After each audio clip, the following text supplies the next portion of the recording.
And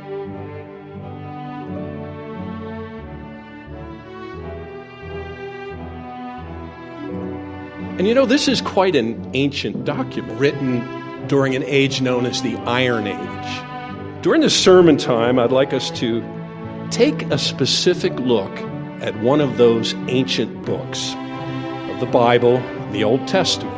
The section we're going to look at today is known as wisdom literature, the Book of Proverbs.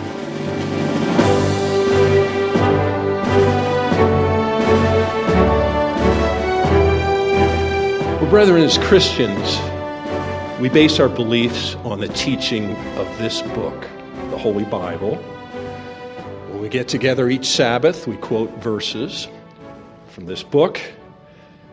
I think it's interesting we don't always consider these writings are actually a collection of books. There are 46 Old Testament books and 27 New Testament books, all directly inspired by God.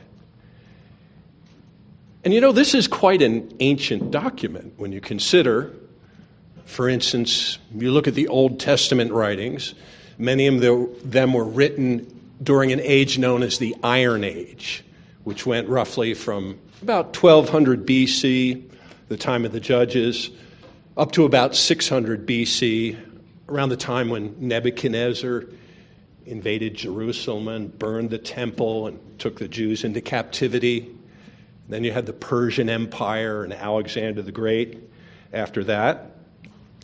But of course, some of the writings in this book go back even further in time than that. The first 5 books of the Bible purported to be written by Moses, and historians estimate that the Exodus took place around 1450 BC. Now, it's a long time ago. It was over 3,000 years ago. Of course, that's the story of the children of Israel leaving Egypt and coming into the Promised Land. The book of Job also is very hard to pinpoint an exact date for the book of Job, but it's also believed to be very ancient, going back to the time of the patriarchs. So it was a very different world back then. You didn't have the modern technology and industrialization that we have today. And, it's estimated that around 1000 BC, I looked this up online, there were about 50 million people total scattered around planet Earth. That's million with an M. Today we have over 8 billion people living on planet Earth. That's with a B. And it was quite a different era when these writings were first put onto papyrus tablets, whatever it was. People lived very basic lives. They were maybe herding animals, subsistence farming. Unless you were royalty, you might have been living in huts or tents, traveling by foot, traveling on horseback, or maybe traveling by boat if you live near a river. Those first 5 books are about a history of the recording of our ancestors, the children of Israel. Now, the New Testament, by contrast, is really the beginning of a totally new era. Historians break history into 2 eras: before Christ, BC, or as it's now known, before Common Era, or Common Era, Anno Domini, which is Latin for in the year of our Lord. Those people are ancestors, the ancient children of Israel, went into captivity, and they became the lost 10 tribes. Now, I should point out that Mr. Traver has written an outstanding booklet. It's about 40 pages. And if any of you haven't read it, I would encourage you to do so. It's got some fascinating information, some things I've never considered before. But these lost 10 tribes, they became lost to history. They forgot the Sabbath. They forgot the laws of God. They forgot who they were and where they came from. Now, there is one tribe that remained there in the Holy Land, and that was the tribe of Judah. They eventually developed the Jewish faith, the Jewish religion, kept the Sabbath and the holy days. And of course, Jesus was born of the tribe of Judah. He was born in Bethlehem, taught in Jerusalem, was executed and crucified by the Romans. He was buried and rose from the dead 3 days later, as we just observed in Passover last month. But the New Testament is an appeal to faith.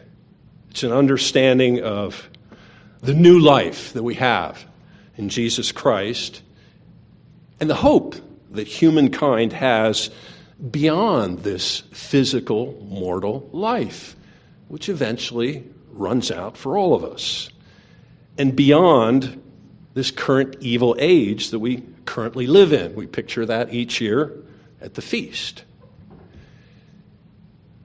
Well, we made it through that introduction, and now I'd like to give you the purpose of this message today.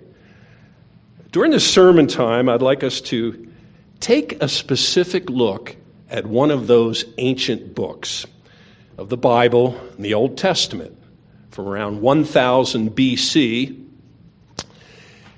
And this is a book that's often quoted, but you don't hear too many sermons about this book. It is a bit unusual. It's a bit of an oddity. In form and substance, it's written in a manner completely different from any other book of the Bible. Now, we won't be able to cover all of it, of course, but I think we can reflect on it and maybe learn a few lessons from it today. Now, we have a daughter who's in college up in Golden, Colorado School of Mines. And whenever we're up there visiting with her, when I have the time, I like to stop into the Barnes & Noble bookstore. It's very close to her residence there. And I'm always amazed when I walk into that store. The incredible wealth of knowledge. I mean, just the magazine rack alone goes from the back of the store all the way up to the coffee bar up front.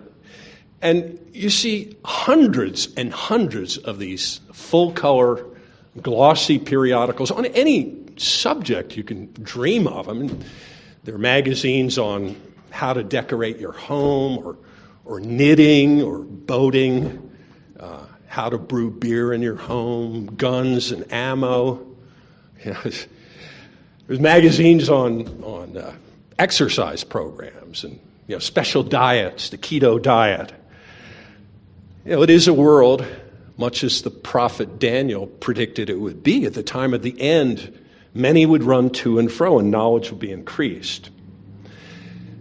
But the reason I bring this up is, any major chain bookstore, and there are getting to be fewer and fewer of those as our world becomes more digitized, and I guess fewer people read actual physical volumes, but most chain bookstores will have a section of books on the subject of success, how to be a success in life.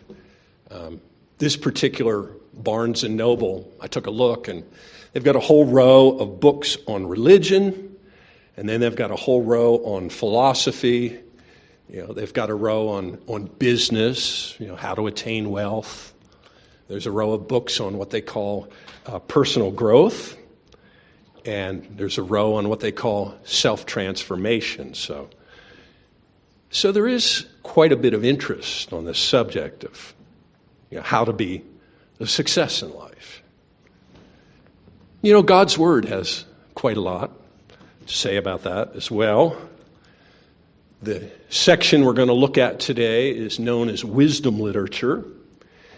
And as you may have guessed by now, the book we're going to be discussing is the Book of... Any guesses? Proverbs? Proverbs indeed. The Book of Proverbs was written mostly by ancient King Solomon.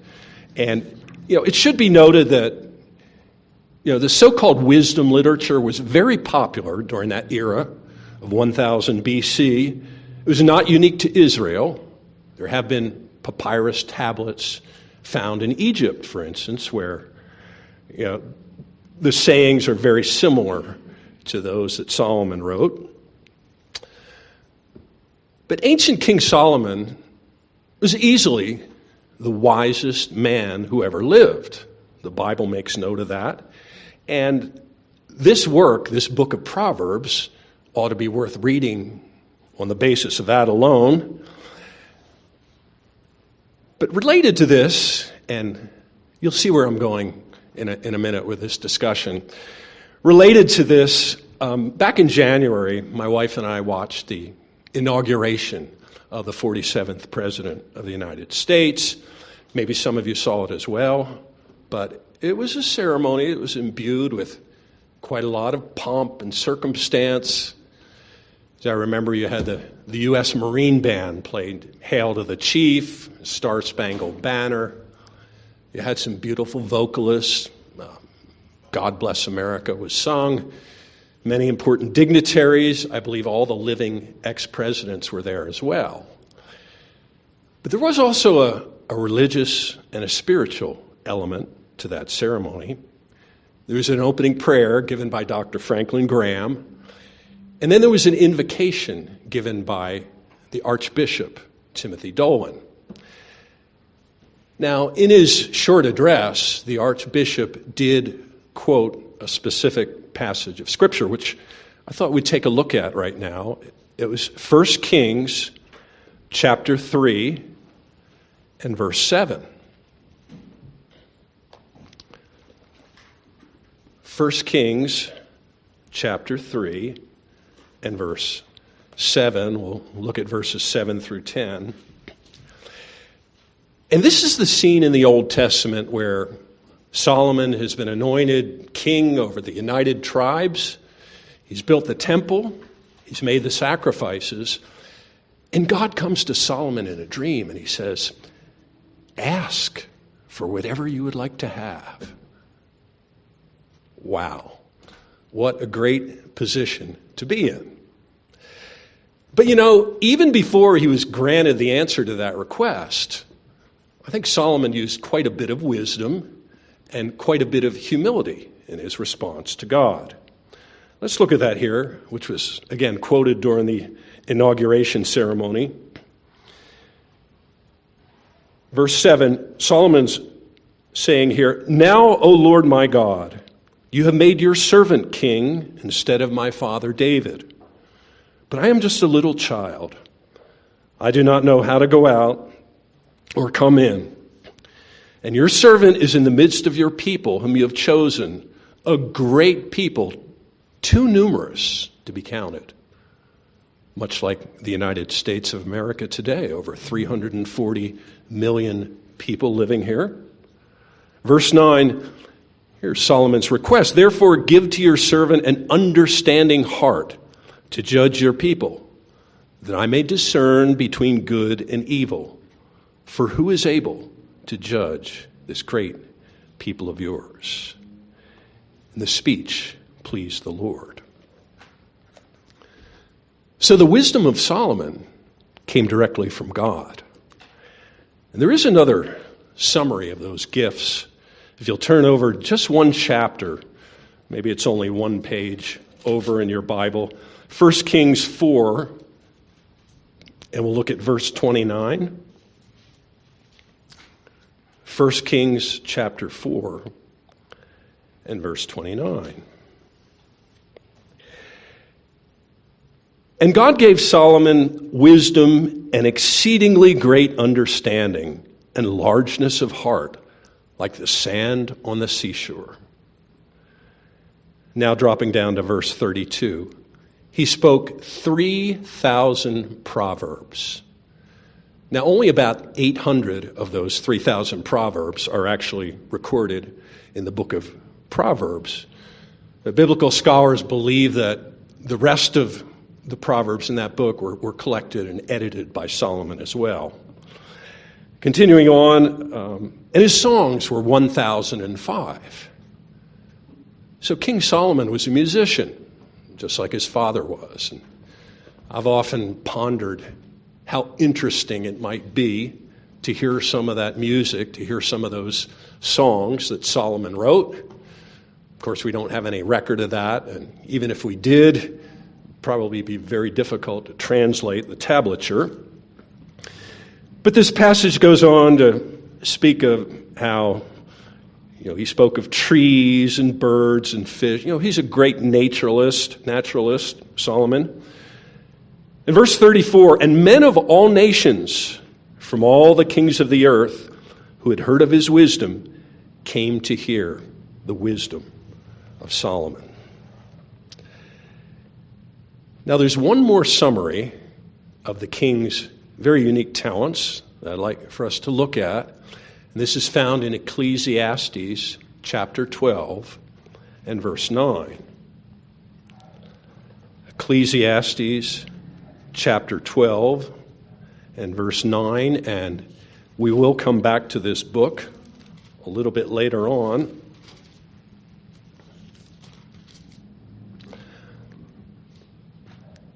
Verse 9, moreover, the preacher, and it's referring to Solomon here, the preacher was wise, and he taught the people knowledge. Yes, he pondered and sought out and set in order many proverbs. The preacher sought to find acceptable words, and what was written was upright, words of truth.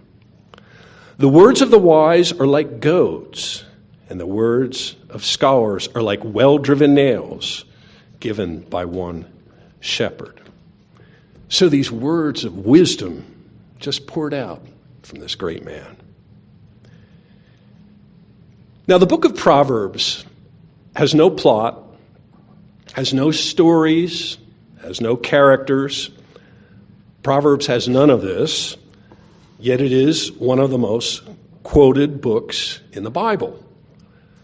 I was talking to Mr. Bob Wright on the phone earlier this week and mentioned the book of Proverbs to him, and he said, yes, information on how to live life.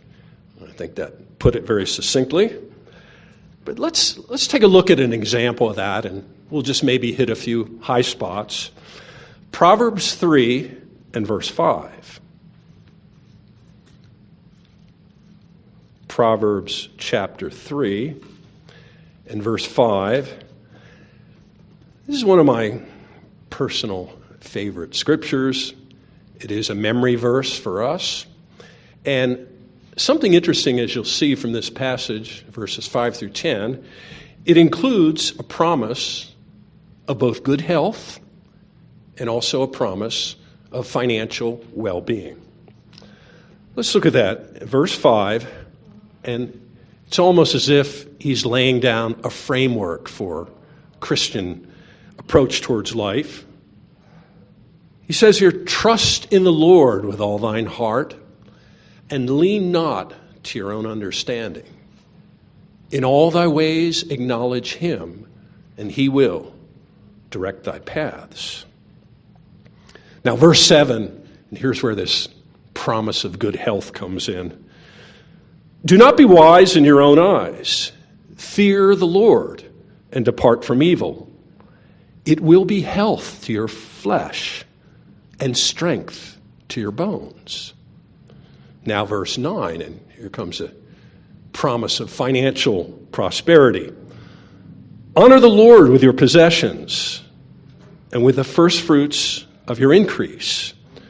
So your barns will be filled with plenty, and your vats will overflow with new wine.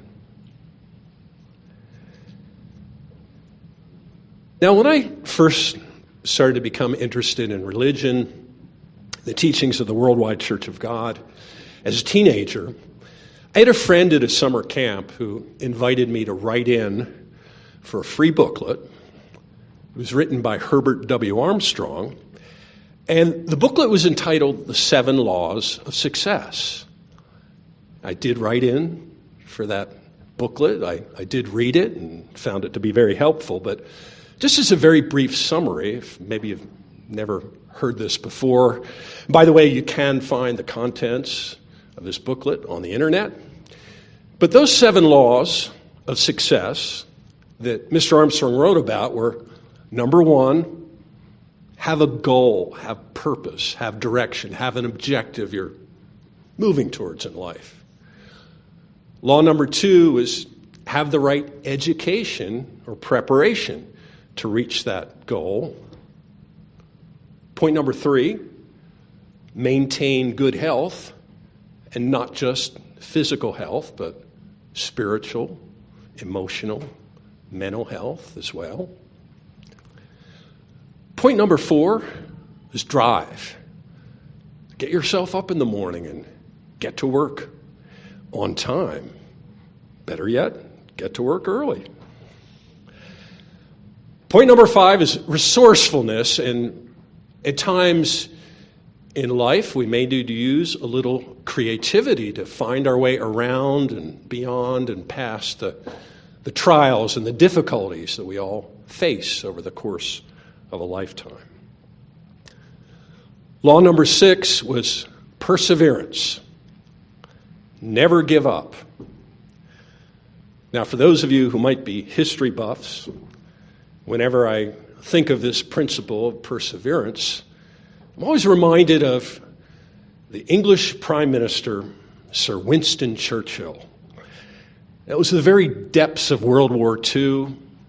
Hitler had conquered all of Europe, and England was awaiting an expected invasion at any time. It was the Battle of Britain. Bombs were being dropped nightly on London, on cities in Britain, and thousands were being injured and killed. So these were really dark days.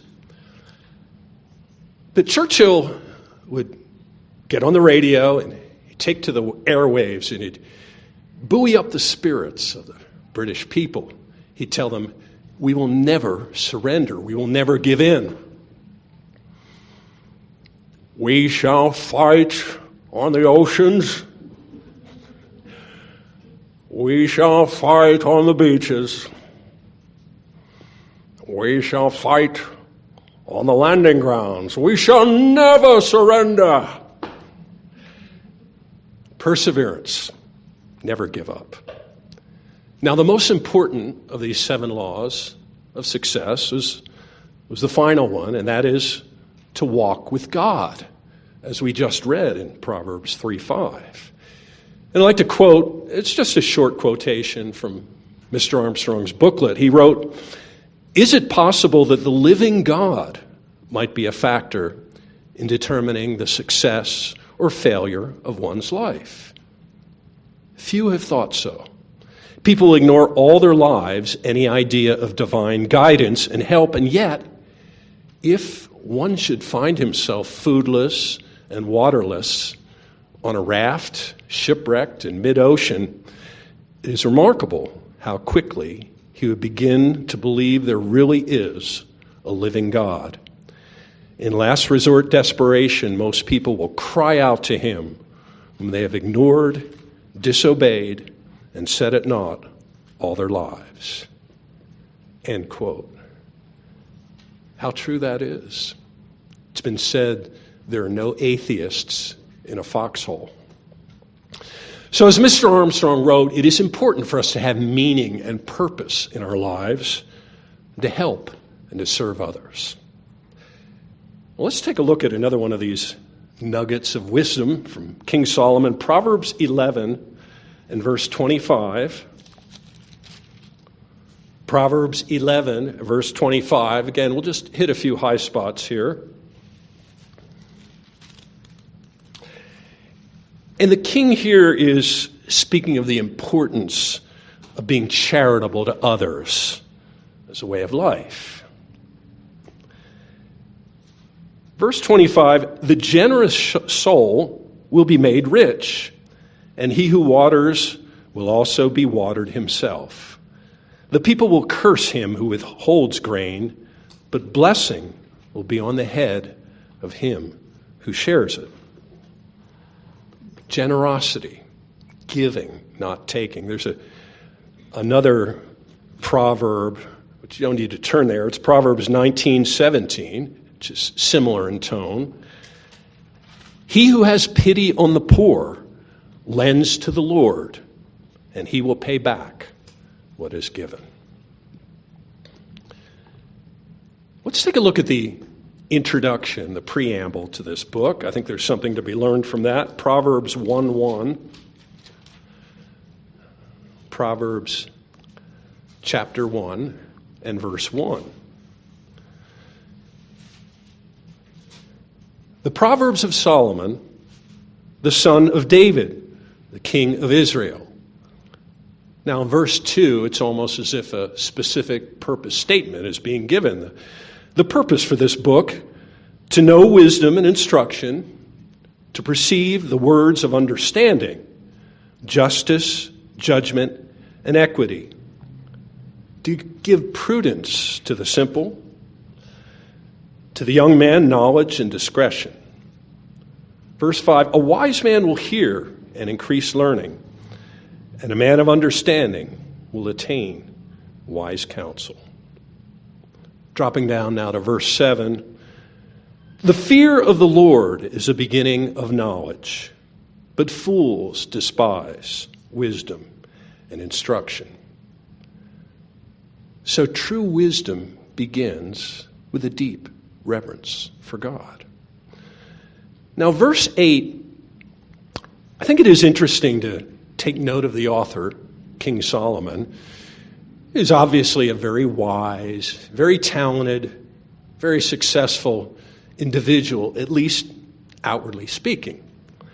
But in verse 8, Solomon starts to get a little personal here. He says, my son, hear the instruction of your father, and do not forsake the law of your mother. So I believe that Solomon is specifically addressing these words to his son. Now, who knows how many sons Solomon might have had? This is a statistic that never ceases to amaze me, but when you have 300 wives and all those concubines, there could have been quite a large number of male offspring. But we do know from the lineage of these kings of Israel that the oldest son in line to be king was Rehoboam. So these words of wisdom, definitely would have been directed towards him. Of course, when you consider Solomon's legacy and his life, which is written about in 1 Kings, in Chronicles, in the book of Ecclesiastes, it's almost as if Solomon was saying, well, look, son, read these words I've written for you, but do as I say, not as I do. Follow my words, but don't follow my actions. Now, maybe, just maybe, Rehoboam should have paid a little closer attention to what was given to him. The story of the succession after Solomon passes away is found in 1 Kings 12. Now, we won't go through the whole story, but basically, Rehoboam receives the wise counsel from the elders that had surrounded Solomon. His longtime advisors say, well, Rehoboam, be a servant to this people. Serve them and speak good words to them. But then, he turns to his young friends, guys he grew up with, maybe his drinking buddies, and he's like, well, here's what my dad's counselors told me, but what advice do you guys give me? So apparently these friends of his spoke with quite a great deal of bluster. They said, look, Rehoboam, tell these folks my loins are thicker than my dad's. I'm going to be meaner and badder than my father ever was. I'm going to be tough on you. I'm going to chastise you. I'm going to raise your taxes, and you are going to serve me. Now, this was not a very good idea. Let's look at where this led. 1 Kings chapter 12 and verse 16. 1 Kings chapter 12 and verse 16.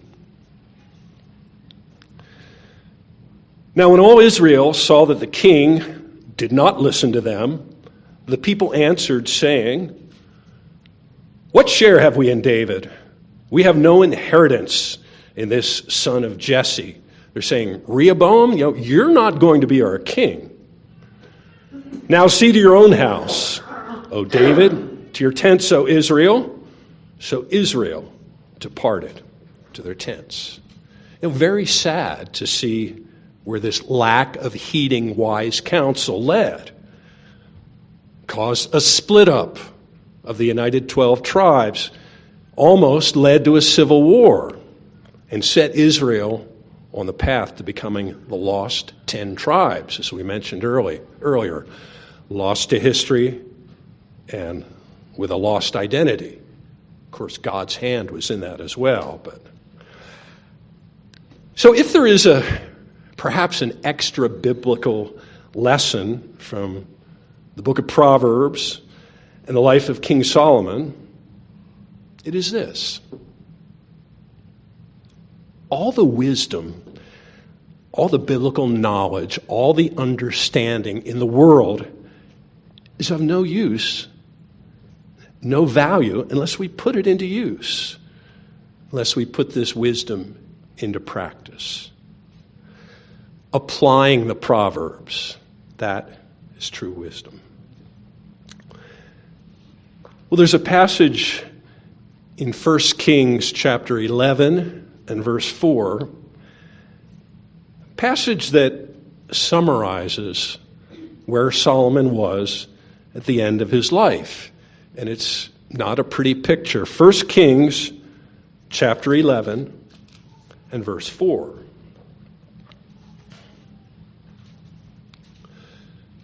For it was so, when Solomon was old, that his wives turned his heart away after other gods. And his heart was not loyal to the Lord, his God, as was the heart of his father David. And dropping down to verse 6, Solomon did evil in the sight of the Lord and did not fully follow his God. Let's turn back to the book of Ecclesiastes. I'd like us to take a look at chapter 12. Ecclesiastes chapter 12. Quite a fascinating chapter here. And this is where Solomon talks about what happens to us in old age. It's a very poignant message. I think for many of us here, I include myself in that, can relate to our present life experience. And really, one of the hallmarks in my observation of our Sabbath-keeping Church of God groups, one of the hallmarks is the longevity of its longtime members, like many of us here today. You go to a United feast site, and typically you'll see a lot of white-haired, silver-haired folks out there. It's just a fact. Of course, we are very thankful for all the young people in the Church of God. Thank you all for being here today. But it is a positive attribute of our church fellowship that so many have taken so seriously Jesus' admonition, he that endures to the end, the same shall be saved. So Ecclesiastes 12 and verse 1. Remember now your Creator in the days of your youth, before the difficult days come and the years draw near when you say, I have no pleasure in them. Difficult days to come.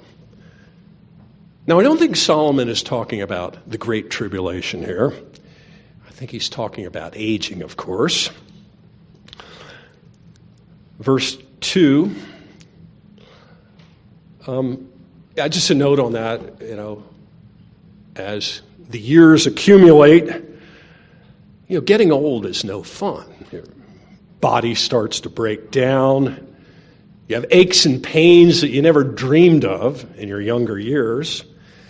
But of course, in the 21st century, people are living to be, much, much older than they were back, say, in the Middle Ages, when life expectancy was 30, 40, 50 years of age.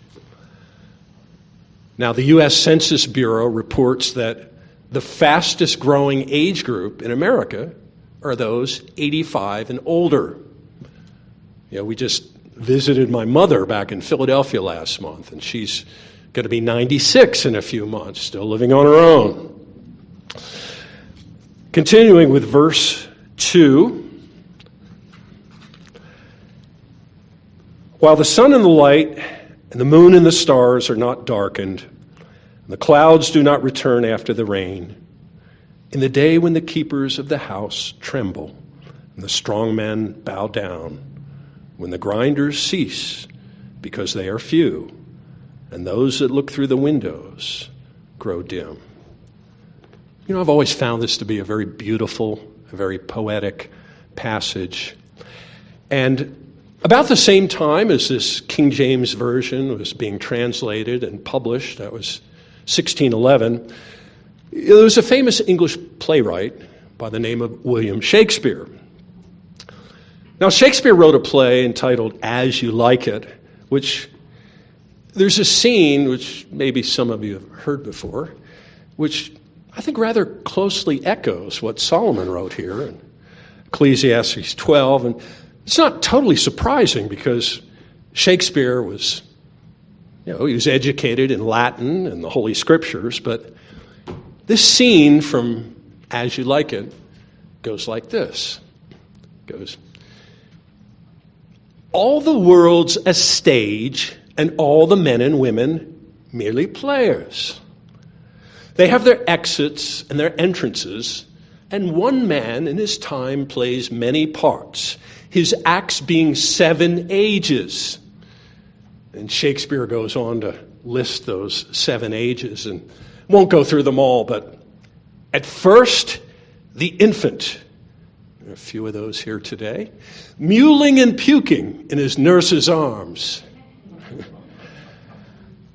Then the whining schoolboy, with satchel and shining morning face, creeping like snail unwillingly to school. Shakespeare goes through the 6 ages and comes down to number 6, and he says, the 6th age shifts into the lean and slippered pantaloon, with spectacles on nose and pouch on side, a world too wide for his shrunk shank, and his big manly voice turning again toward childish treble pipes and whistles in his sound. Last scene of all, which ends this strange, eventful history, is second childishness and mere oblivion, sans teeth, sans eyes, sans taste, sans everything. Now, it is comforting to know where we're all headed. I jest, of course. William Shakespeare wrote 37 plays in his lifetime, a great volume of work. Shakespeare died at the age of 52. That was considered to be old age back then. But the point I'm trying to make here, brethren, is this mortal physical life is a gift. We ought to take care of it as best we can. But is it going to last forever? No. So let's summarize this message today by dropping down to verse 6, Ecclesiastes chapter 12 and verse 6. And I think this is a message for any of our young people here today, but really it applies to any one of us at any age. Remember your Creator before the silver cord is loosed, or the golden bowl is broken, or the pitcher shattered at the fountain, or the wheel broken at the well. Then the dust will return to the earth as it was, and the spirit will return to God who gave it. We should endeavor to make the most of this precious human life that we've all been given, and not to fritter our time away on meaningless activities. So let's hear the conclusion of the whole matter. I think it's a very well-known verse. We drop down to verse 13. Solomon writes, "Let us hear the conclusion of the whole matter. Fear God and keep his commandments, for this is man's all. For God will bring every work into judgment, including every secret thing, whether evil or good." Now, I'd like to think that somehow King Solomon had a turnaround at the end of his life. We don't know for sure when this was written, but it certainly would be a wonderful conclusion to his illustrious reign and to the books he wrote, Proverbs, Ecclesiastes, the Song of Solomon. Fear God and keep his commandments, for this is the whole duty of man. And in a nutshell, brethren, that is why we're here at Sabbath services. That is why we're a part of God's church. And I do think these words, as we study them in books like Proverbs and Ecclesiastes, really help us to put into perspective the importance of our Christian walk. So, brethren, in conclusion, let's heed the king's words, not his actions, as we learn the lessons from Proverbs and Ecclesiastes, to remember now your Creator, not only in the days of your youth, but at any time and in any age, for this is the whole duty of man.